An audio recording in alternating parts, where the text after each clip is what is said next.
What's this jar up here for? The gratitude jar. What is it? The gratitude jar. Put some money in there. Oh, ain't that grateful. Tell you what, you opened the door, you know, that coffee was good, but I wanted to crack on Steve about it anyway, but you kind of straightened that out too quick. But anyway, I'm Steve Pope, and I'm an alcoholic. It's a real honor to be here. It's nice to be asked back. I can only remember one other place that I was asked back. October the 18th of 1972, they let me out of the penitentiary. And they said, we'll save your bed, come on back. And, but other than that, other than in AA, is the only place that I've been asked to come back. I started doing corrections work in 1969. I started having an opinion about it in 1989. Before that, it was a little different deal. That's the difference of AA and not AA.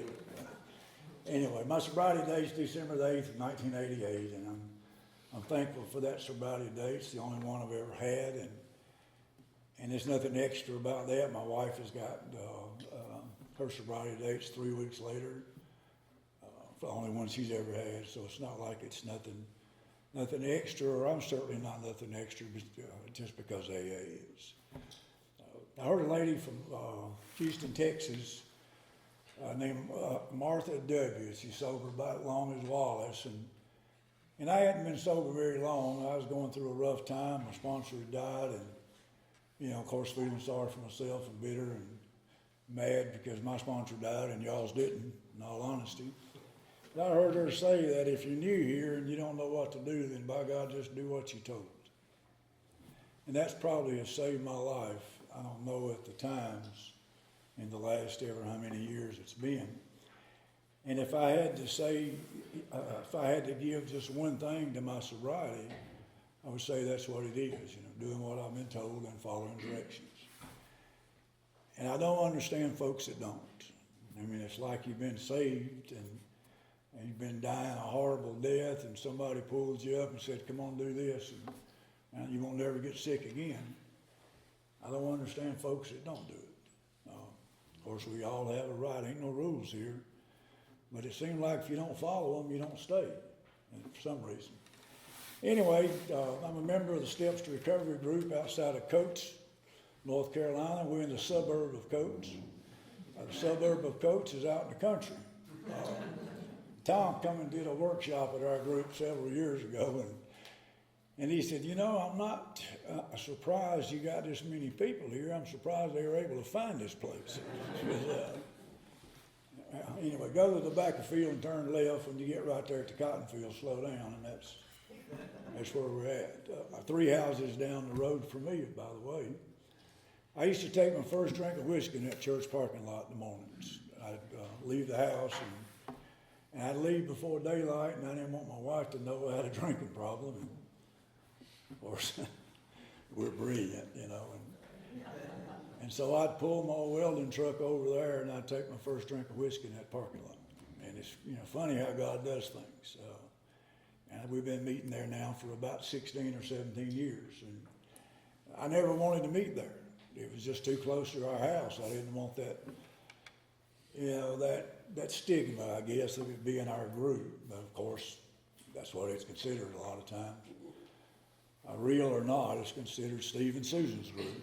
And, we've been there a long time, and we're there all the time. My wife's there. Well, she don't do time real well, but she's getting close to being there. We start a little later. We start at 7:30, and she's got a lady there at the house that's going to take her to the meeting. My wife ain't doing well. She's had a rough year and a half or so, and we've had some pretty serious adjustments. That's why she's not with me tonight. But for y'all that know her, she says hi. She tells you to say hi, or tell me to tell y'all hi. And I'll probably talk about my wife a lot tonight. I don't know why I wouldn't. She's the second most important thing in my life. And our life is just totally changed since she's been sick. And I'm an outdoors kind of guy. I like to work with my hands, and I ain't got enough sense to work with my head, just my back and my hands. And I do a lot of business with Lowe's, far too much business, but I do. Got a little rental property, and I occasionally buy a house, and I never make any money on it, but I keep buying them and selling them, and so I end up spending a lot of money at Lowe's. And every now and then I get them gift cards. You know, you spend $20,000 to get a $100 gift card or some mess like that. Well, I got some gift cards the other day. I got $225. And usually I go buy me some kind of toy that I won't buy, just you pay money. You know, I'll justify it. Well, you know, I don't need this little router, but it was a gift card. So, and Tuesday I went and bought a Shark vacuum cleaner with my gift cards, or part of a Shark vacuum cleaner. And coming from my background and with the mentality that I had for a lot of years, I'm a little bit embarrassed to say that almost. And what's even funnier, I've used it 3 times this week. I want to see how it works. And I was doing it wrong. A lady that comes of the day and helps my wife, I told her, I said, this thing ain't doing like the housekeeper's does. What's wrong with it? She said, I think you're mostly what's wrong with it. I had it set for hardwood, boy, but clean hardwood good. It wasn't hitting much on carpet. But I don't know where that's at in the big book, that promise that you'll know a Shark vacuum cleaner. I did my first load of laundry at 67 years old. I learned how to use the dishwasher, mostly. All these things have come because of sobriety. I've been married 5 times. My first wife didn't teach me none of this stuff. My fourth wife didn't teach me none of it. And for 30-something years, my 5th wife didn't teach me none of it. But after she got sick, it was just what I was supposed to do. And ain't what I want to do. I don't want to cook, don't want to clean, don't want to make beds, don't want to wash clothes. But that's what's in front of me. It's kind of like staying sober. A lot of the stuff to do with sobriety we don't necessarily want to do, but it's what's in front of us. And if you're smart, you'll do it. And I ain't that smart, but I love my wife. And she thinks it's kind of funny. The other day I went to do some clothes, and she went to tell me, and I said, what do you say? You're giving me a suggestion about laundry? You better hush, woman. And it don't take us long to get cocky and arrogant, you know. And I didn't know you wasn't supposed to wash colored clothes and white clothes. Several pink later, I know you ain't supposed to wash colored clothes and pink clothes. You know, so you keep learning things in sobriety. You may not always raise your hand to you learn them, but you keep learning things. I told her the other day, I said, you know, I'm not sure you're still sick. I think you just got used to this, and I think whenever I go out to shop that you trotting around in here in the house, and you've got used to me cooking and cleaning and bringing you your supper and asking you what do you want for dessert. And I said, when you get well, I ain't touching another clothes, I ain't turning the stove on, I ain't doing none of this stuff no more. She said, deal. You know, 'cause my wife's an old Southern lady, and I'm a Southern man. We've had our roles for years in our life, and because of the situations, they've changed. And that's like sobriety. If you base your sobriety on situations being the way you want them, then you probably ain't gonna stay sober. But you put the principles into our program, put them into your situations, and whatever they may be, you'll be fine. And you may not like it.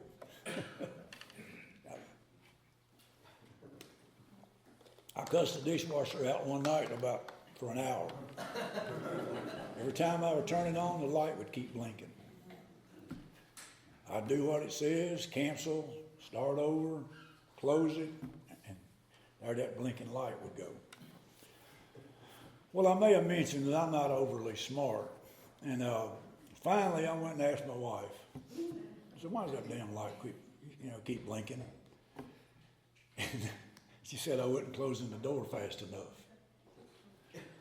So I'm trying to sneak and close that door on the dishwasher so it won't catch me, you know. But anyway, that's enough of that. I just wanted to And I wanted to let you know how much I care about my wife. She's the love of my life.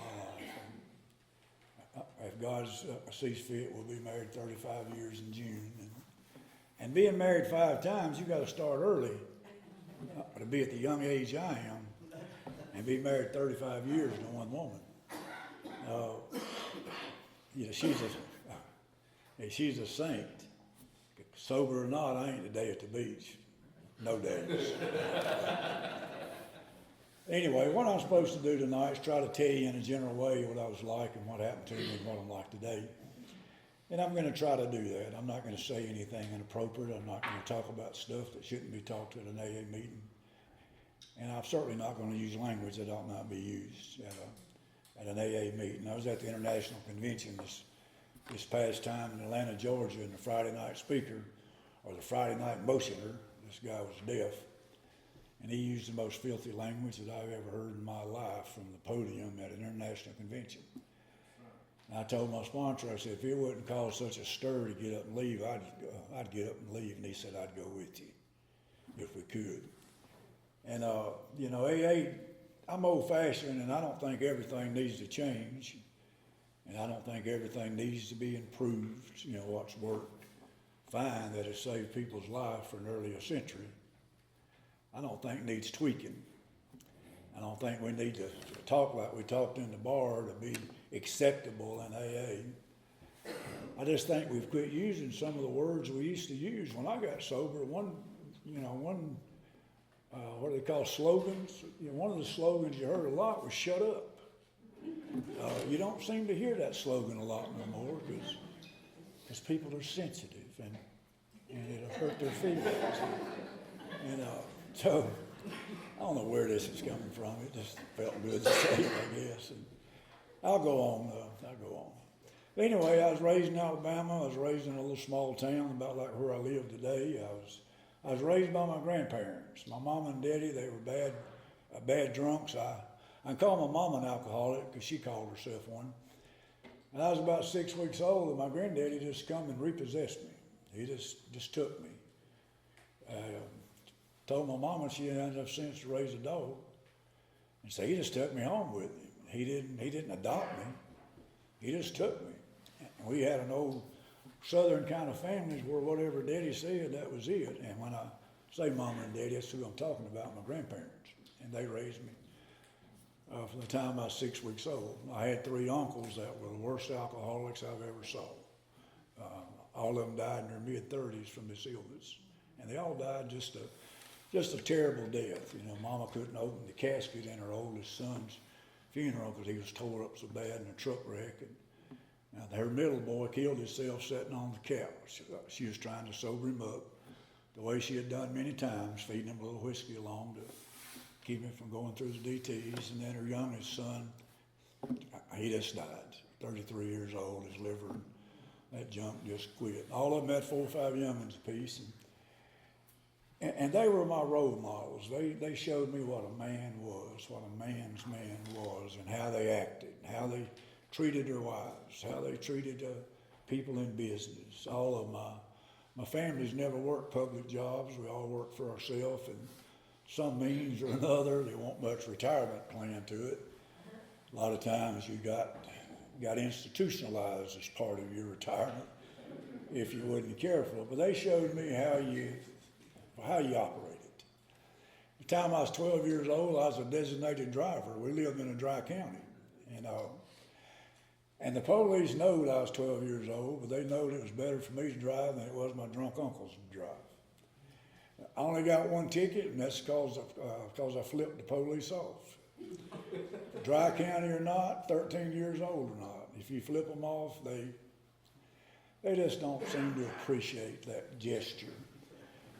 And they gave me a ticket for some improper something. I don't quite know how my fingers improper something, but it was a fine that one of my uncles had to pay. And we started out going to these honky-tonks in Huntsville, Alabama. That was the closest place that you could drink, store-bought liquor. And they stayed in a bootlegger up till the time they opened, and then we went to some of them joints. And that's where I learned to drink at. Learned with my uncles, drinking in them places where most people stopped at. it'd be that old nasty Sterling beer. I don't know if they can sell Sterling beer in North Carolina. They ought not sell it nowhere. I mean, it's just terrible. You know, and then there was Colonel Lee whiskey. And I used to help make whiskey and know how to make it and this and that and the other. And I don't know, you know, where that whiskey come from. But it didn't come from the places where we made whiskey, I'll say that. It was 90 cents a half pint, $1.60 a pint. And that's why my uncles bought it, to be honest. Because it had a high potency and it was cheap. But it was, Lord, it was nasty. But I started drinking with them. They thought it was cute. They thought it was cute to see me get drunk and try to fill up these old women in them honky-tonks. And, you know, I started doing it at 12, and I was doing it at 35 and 37. It wasn't cute at 37.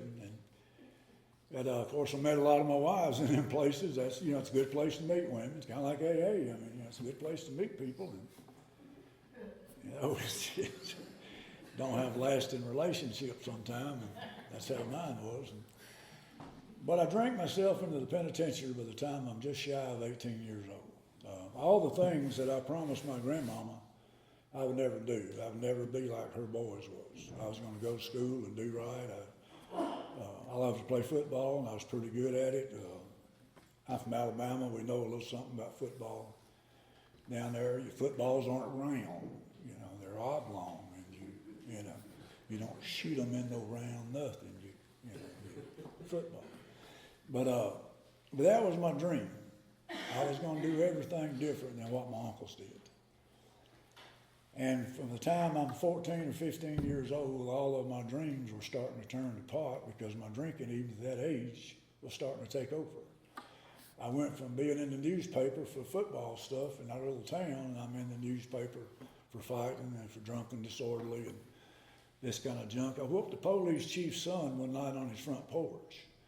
That will not get you no votes. You know, I'll promise you that. And 3 or 4 days later, I'm walking down the street. The police chief pulled up and took his gun and stuff off and laid it on his hood and asked if I think I could whoop him. And I said, well, if there ain't no more to you than it was to you, boy, don't think it'd be much to it. And thank God some more police showed up before he probably warped my noggin. But just craziness like that. And I don't know how much of that makes me an alcoholic or any of this other stuff. But I know it's alcoholic behavior. I know that now. I didn't know it then. I just thought I was a mixed up, you know, kind of goofy kid, and I may have been. But you put enough alcohol with anything, and you're going to get some bad results. And so anyway, by the time I'm 17 or almost 18 years old, all the promises I'd made to Mama was a lie. I was getting in jail at least once a month. I got in jail one weekend 3 times at 3 different towns, 2 different states, all because of drinking. And my granddaddy come get me out of jail in Nashville, Tennessee on Monday morning. He said, boy, we got to stop this. I said, Daddy, they out to get me. And he said, out to get you? Hell, you don't know nobody in Nashville, Tennessee. But whatever the case, and like I say, though, I drank my way into the penitentiary. They were happy to take me. I tried to go to the armed forces, and wouldn't none of them take me because of my record, even at that young age. And I was sentenced to 2 years in prison. And for the next little while, I tried my best to do everything I could to get out of prison early. I applied for a GED and went to school, and I didn't aim to go to college, but I wanted that 30 days good time. Every so often you could give blood. You got 30 days off your sentence. I'd have got out in a month if they'd let me give enough blood. But they wouldn't do it. I give blood twice, so I got 60 days off my sentence. And then I got a welding class. And you could take welding, you could take laying bricks, or you could take cutting hair. Laying bricks looked like mighty hard work. In 1969 in Alabama in the penitentiary, men cutting hair seemed happier than what I wanted to be. So I passed on that, and I took the welding trade. I didn't aim to be a welder. I aimed to use it, and I was kind of in my budding apprenticeship for being a hoodlum, and I figured maybe that welding would help me along in that. And it's funny how God works. I don't know if I remember to tell this or not, so I'm going to tell it now. I retired 5 years ago from a welding business that I ran for 35 years, and I got recruited Carolina Central College, Central Carolina College, to teach a welding class. And I told the lady, I said, man, I just retired from a job. I don't want no job. I want to watch old westerns and sit around by the pool and hang out with my wife. I don't want no job. Well, I got this goofy sponsor that, believes in this doing right and this spiritual stuff and this mess. And I was talking to him about it, and he said, man, what a great opportunity that would be. He said, look at all the people you could help.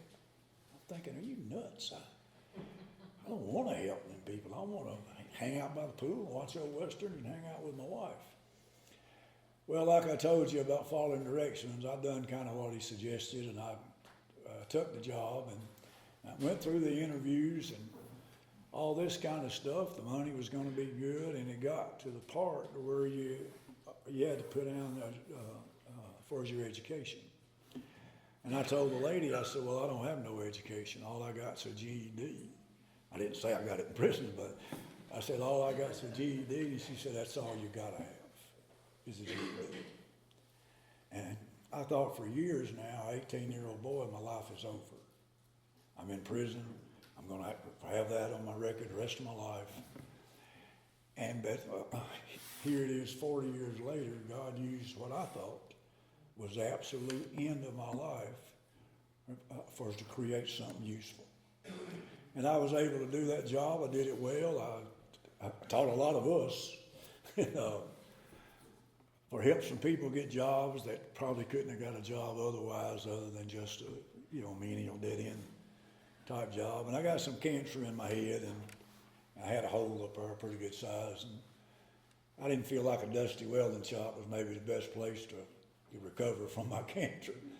And so I stopped, and by the time I got well to come back, they'd fill my slot. And the slot they had, I didn't want. I didn't want no hot daytime job. I wanted a couple hours a night, so that took care of that. But the whole point of it is this: there's the way God can do things that we can't figure out. I had a boy I sponsored one time a couple of years ago, and he was trying to explain this miraculous thing that had happened to him through making amends to his mama and his brother and stuff, how something had happened, and he kept getting frustrated because he couldn't explain it. And I said, son, if you could explain it, it wouldn't be a miracle. It would be a coincidence. Well, that's kind of like what I just told y'all about. 18 years old, my life is over. Turning around 45 years later at 63, God set it up to where I could use that terrible time in my life to help people. Kind of like our drinking. I think our book says somewhere, personal experience is our greatest ally, or something in that line. But anyway, I sat into prison there for 20 months. I went through a thing of having these great intentions of how I was going to be when I got out. Mom and Daddy's pretty old. Daddy's got diabetes and he's going blind. And I'm going to get out and I'm going to take care of him. I'm going to do what Mama had begged me to do for years. I'm going to straighten up and do right. The first night I was out, I went over to see him. We sat out in the backyard and drank coffee, and boy, I told him all this wonderful stuff. For the next night, I'm as drunk as I've ever been. And I didn't a bit more have the ability to keep from drinking than I have to eat this podium up here. What I had was some good intentions with nothing to back them up. Because I sat in that penitentiary, I used to volunteer at night to peel potatoes. And I'd sit out behind the kitchen, and I could see the lights of Montgomery, Alabama, which happens to be where my wife is from. Throw another wife story in there. And but I had these plans of how I was going to be when I got out. Might take a pill and drink a beer. I ain't going to drink none of that Indian whiskey Mama called it. She said I drank whiskey, I wanted to scalp people. And but I had no way to keep from doing what's natural for someone like me to do. So the second night I'm out, I'm drunk as I ever been. I get in trouble. The police, we have a chase. They took it more serious than I did, and they set up a roadblock. They took that way more serious than I did. I ran through it, and I didn't get hurt, but Well, yeah, some of them did, and so I'm back in jail 3 days after I got out of the penitentiary. And thank God they never did stop me, because they only charged me for reckless driving. They couldn't charge me for running over them police and this stuff, because they never actually caught me. And one of them just kind of identified me because he had known me. But they couldn't lock me up for all that other junk. I stayed in jail for 30 days. Actually met my first wife there. Get ahead of me now. It ain't no jailhouse kind of deal. She come up there to visit her brother, and I was a trustee. You know how we overachieve, and I made trustee pretty soon being in jail, and she come up to visit him. Well, I hit on her, and we had our first date in my cell, and then we got married. And she was the only girl of a big family of boys, and she seen her daddy go to work every day, come home every Friday, give his wife his paycheck. They'd go to the Winn-Dixie and buy groceries and buy for an 8-pack of Miller beer. And on Monday, there'd be 2 or 3 of them Miller beers still in that pack. And she thought that was what she was getting. She was going to get a replica of her daddy.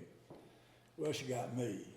And what she got was one of my uncles, to be honest. I didn't work. I gambled. I'd go to the pool room and play cards and shoot pool and buy and sell stuff that, you might not ought to buy and you sure ought not sell. And I come home when I had to be honest. I didn't think nothing about staying gone 2 or 3 days, and this, that, and the other. And this is going to be hard to understand, but somehow that marriage didn't work. I lasted 1 year and 7 days. I say that because she put an ad in the paper that I was lost somewhere in the great state of California. Well, I wasn't lost. I was hiding from her mama. Her mama didn't care for me, and I met my second wife in a bar in Huntsville, Alabama. She'd been married to a soldier there, and we got married. She was from Los Angeles. She was a red-headed Polish woman, and I don't know if any of y'all are Polish. I see some of you's kind of red-headed. I mean, it ain't nothing personal. But I know I'm crazy, and I know I got problems. This woman was crazy. I like to fight. I used to like to fight. I'm too old to fight. I'm too old to run. I'm just kind of stuck. But she liked to fight. She didn't care if it was a man or a woman. She'd get to drinking. She liked to fight. And we were in Los Angeles one night, and we got in a big fight. She broke my left arm, and I broke her right arm. And we drove us up to the hospital. I steered, and she shifted. And we got to the hospital, and they fixed us up, give us a little happy medicine. We went back home and finished the party. We couldn't eat meat for a few days. I'd try to hold it, and she'd try to cut it. And it was too much trouble, so we just ate soup.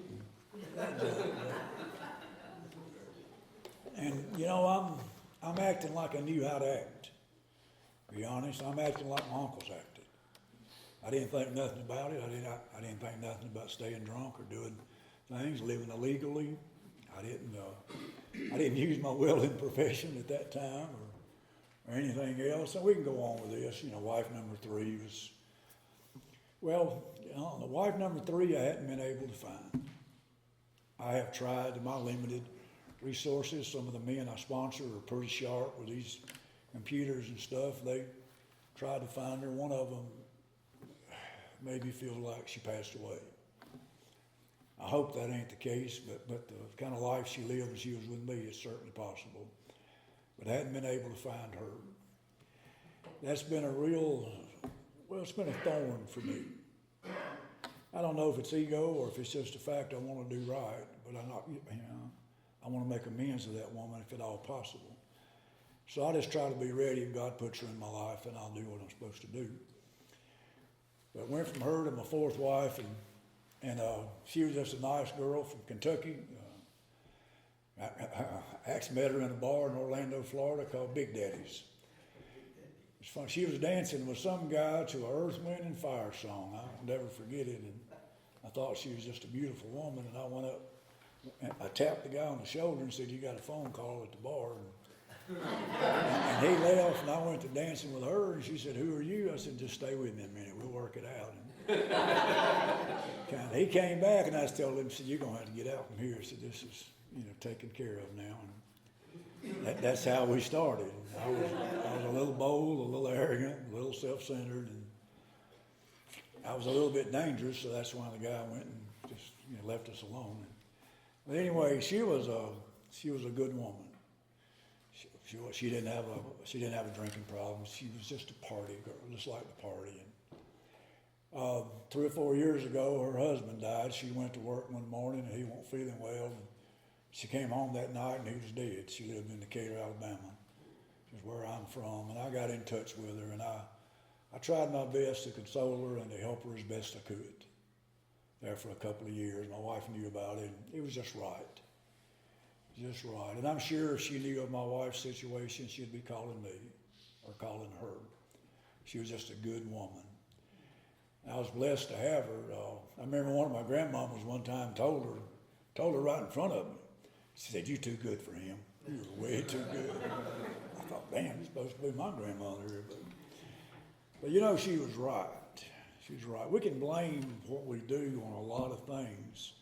But the fact of the matter is, if we're real honest, it's because of us.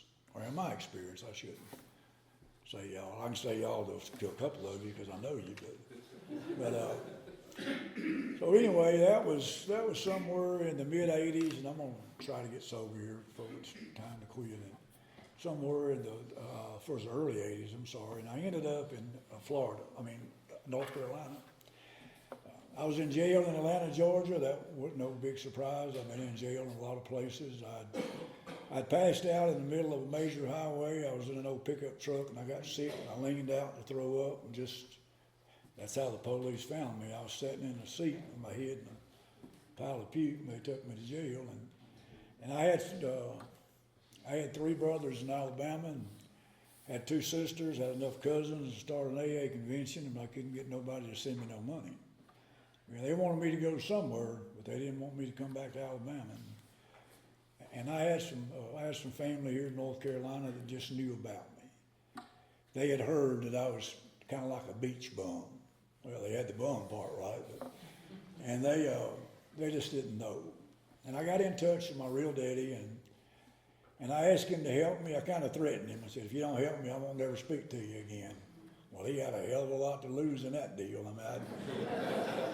I spoke to him twice in 33 years. He was really batting low tide there. But anyway, after a few days, after talking to these alcohol people and stuff in Raleigh, they said it's best to leave me there a few days. Don't you just love it when other people know what's best, when you're sick as a dog and just, this is for your own good, But anyway, he sent me the money to get out of jail. I got out of jail on Sunday. It was Super Bowl Sunday of 1983. And I went from Atlanta to Benson, North Carolina. I was in the landscaping business, and I had a load of trees. The truck where I'd been into, what I'd do is go around knocking on doors selling trees.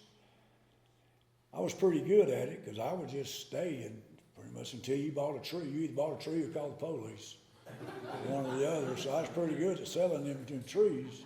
But I'd been hauling them around so much they was dead. They was kind of rattled in the wind. And I had a lady one day, she picked one of them up and shook it. And I rattled. She said, "What is this here?" I said, "That's a rattling redbud."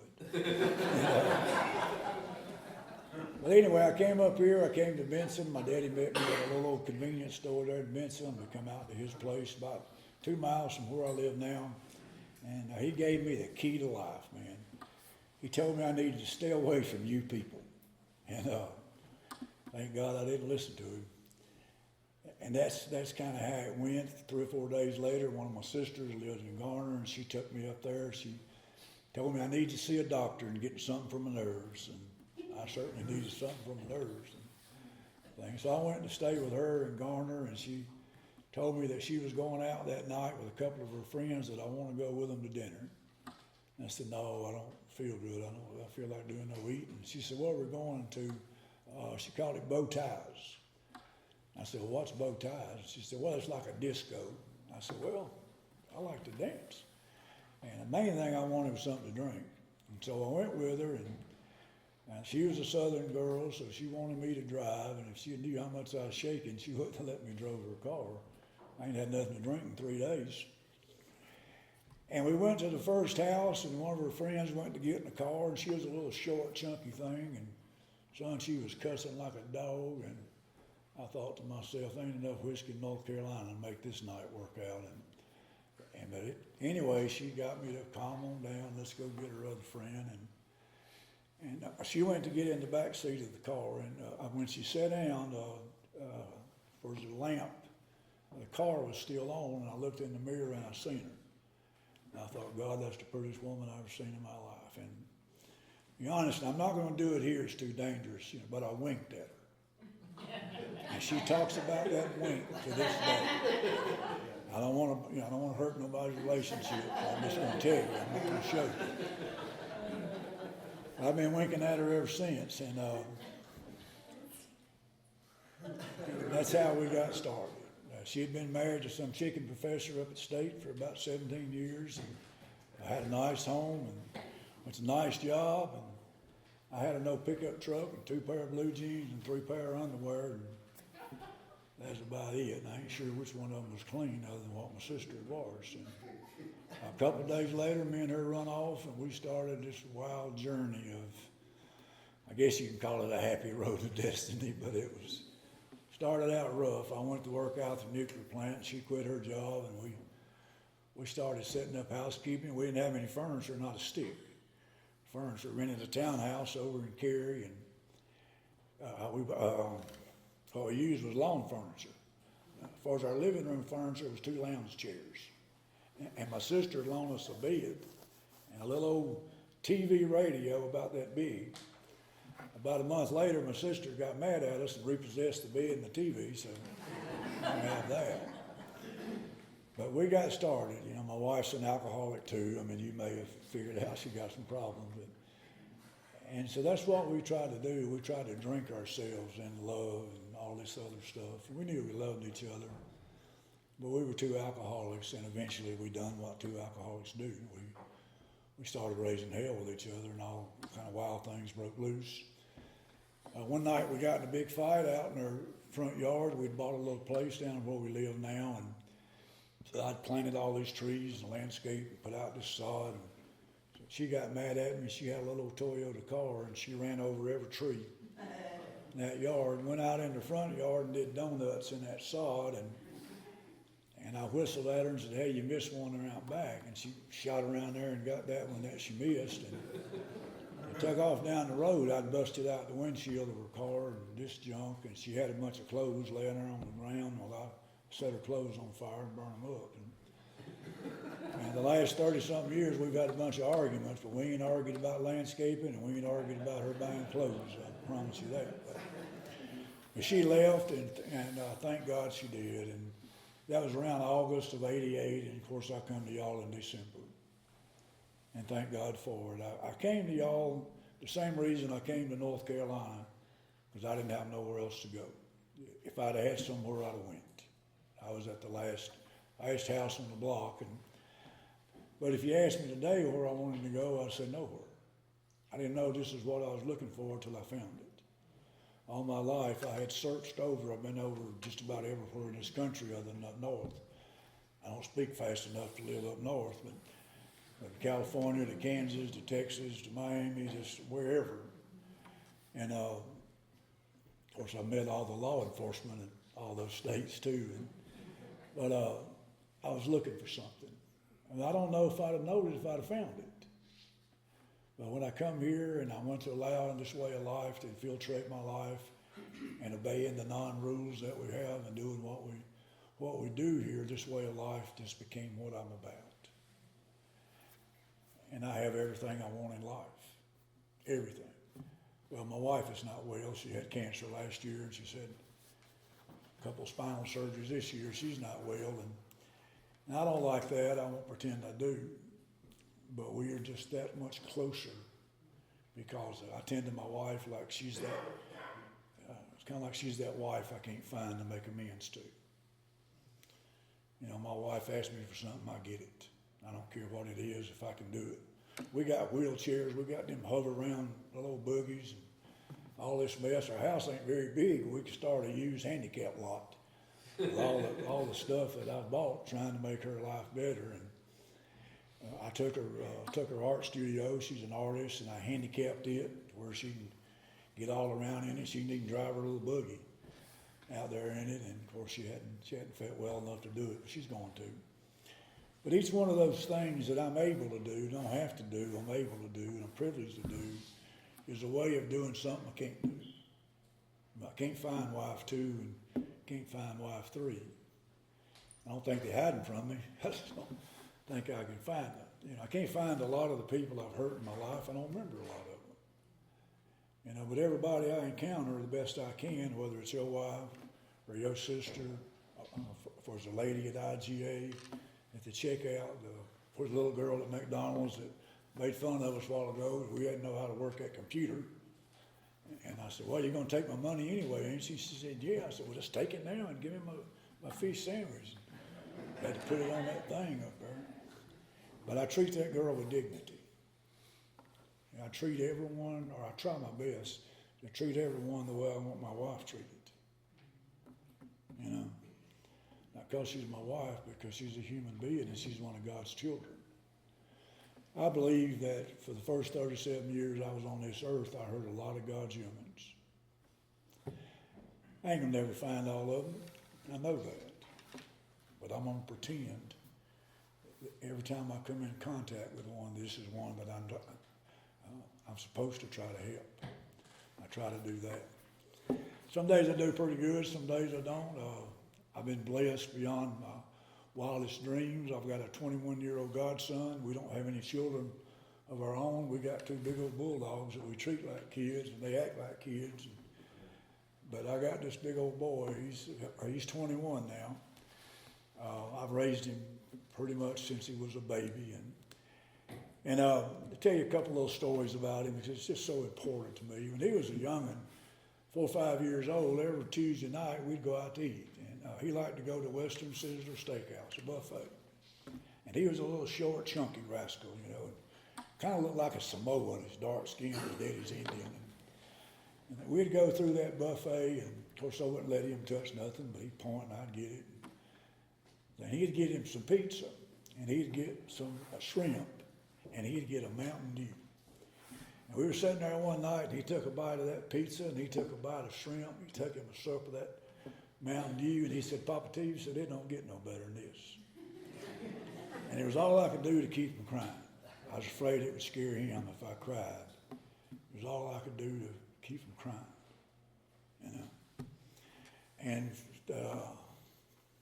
his mom and daddy separated. His daddy was an idiot. And they separated, and we got a little rental property, and I was able to bring him and his mama out on a piece of our property right next to our house. And so I got to take him to school every morning and pick him up every evening for the next few years. He'd come up to the house every morning, and I'd make us breakfast. And I'm a morning person, and he's not. He's more like about 3:30 in the afternoon, kind of like my wife. And she don't believe in God after lunch, but she's not a morning person. But anyway, he'd come in, boy, I'm just humming and tuning and all this stuff. He's loving. And we're going to school one morning, and I told him, I said, son, I said, your mama told me you've been kind of talking smart to her. And I said, we can't do that. Well, I said, I don't care what she did, she's your mama. And there ain't no reason why you ever talk any way other than respectful to her. I said, you know, I don't lie to you. And I said, you know, I would hate to do this. But if I ever hear again you talking down to your mama or ugly, I said, I'm going to whoop your butt. That's a fact. Well, all that day long, that bothered me. That was heavy on my heart that I threatened to whoop him. And I guess it had to be God, because it sure just makes too much sense for me to come up with it. I told him the next morning, he'd come up, and we're fixing our cereal, and he's pouring milk all over the table, half asleep. And I'm trying not to get on him about pouring the milk everywhere. And I said, son, I've kind of changed my mind on that thing I mentioned to you yesterday. I said, if I had to whoop you, I would. But I sure don't want to. I said, but instead I think what I'm gonna do, I said, when we pull up at a school, all his buddies was out there in the parking lot and they were all happy to see each other. And I said, we pull up to that parking lot, if I ever hear you talking to your mama again, I'm gonna kiss you right on the mouth. I said, you know, I don't lie now. And I said, if it's especially bad, I might put some tongue on it. And a couple of days later, we're riding to school, and I'm going, looking at me, he said, what are you doing? I said, I'm practicing. I said, your mama told me. I said, your mama told me last night that she told you to go clean up your room, and you was a little slow doing it. I said, do I need to show you how serious I am about our deal? He tried to jump out of the truck before it quit running. Before we got to school. But every Father's Day, he's there with a Father's Day present. He took us out to eat. This time, me and Mama Susan's what he calls Susan's. Every Mama's Day, he's there for her every Christmas. And he's a big Alabama fan. I think it's because of me, but he's a big Alabama football fan. A few years ago, one of my sister's husbands died, and I just had shoulder surgery, and I wanted to go down there and try to help her. And I told him, I said, why don't you drive me to Alabama, and we'll go down there and stay a few days. He was about 18 and 17. I said, we'll stay a few days and do all we can do to help her. And he said, when you want to go? I said, well, I'd like to go in the morning. He said, well, let's go. And so we went to Alabama, and we stayed 8 or 10 days, and we helped my sister tend to her affairs and take care of her husband and this kind of thing. She was pretty distraught, didn't know a lot of what to do. But that special time, now I hated it for my sister, but I sure enjoyed them 10 days with that boy. 12 hours there and 12 hours back. And of course, I don't know how to drive. I don't know how to listen to music. I'm not sure I know anything. Because he went from being Papa Steve was his hero to Papa Steve was kind of stupid, I think. And we were sitting out in the welding shop one day. I taught him how to weld since he was about 10 years old because he's going to know how to take care of himself. And we were sitting out there one day, and we were sitting there in the office taking a break, eating a biscuit, and I'm shaking my head. He's looking at me with that, well, he's going plumb crazy look this time. And I said, you know, I got a picture of him right there in front of my desk, and he's sitting in my lap in my recliner, got on my glasses. He's about 3 years old, and he's pretending to be reading the Bible. Brown as can be. We've been in the pool all day, and he invented all these games for us to play where I was under the water and he was riding on me. But he looked like a little Indian, just a beautiful child. And he had that Bible and them glasses on his nose. And I said, see that picture right there? He said, yeah, I'll see it. Yeah. I said, what do you reckon I'd have to do to get that kid back? I said, you know, that's this beautiful child. I guess it's aliens or Martians. Somebody come and stole him and left this little eye-rolling, face-making little knucklehead. And if I thought I could get away with it and not get charged with child abuse, I'd beat the far out of it. I said, what do you think I'd have to do to get this kid back? Yeah.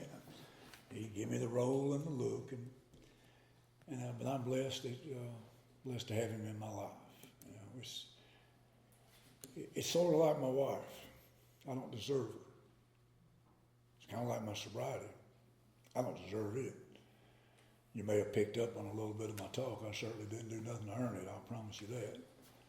Well, I don't deserve this young'un. This young'un thinks I'm something special.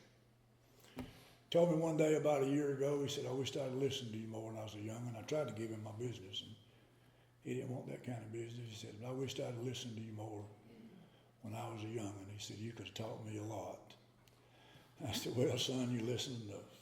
I said, you don't know how proud of you I am. He's got a real estate license. He likes to work with his brain and all more in his back and his hands. I'm out of time. I've talked too long. I apologize for that. I want to thank my buddy for having me down here. I want to thank y'all for listening. Kind of amazed. I ain't seen nobody texting too much and stuff. I noticed that stuff, I promise you. But I'm thankful to be here, and I'm thankful y'all are here. Because without y'all, I'm back in the penitentiary, or I'm back in the nut house, and I have nothing like the kind of life I have on the inside. I don't pay much mind to the outside. but I'm real conscientious of the inside, because that's where God lives, is in there. And I don't wanna do nothing to make him not wanna be there. So, thank you, son.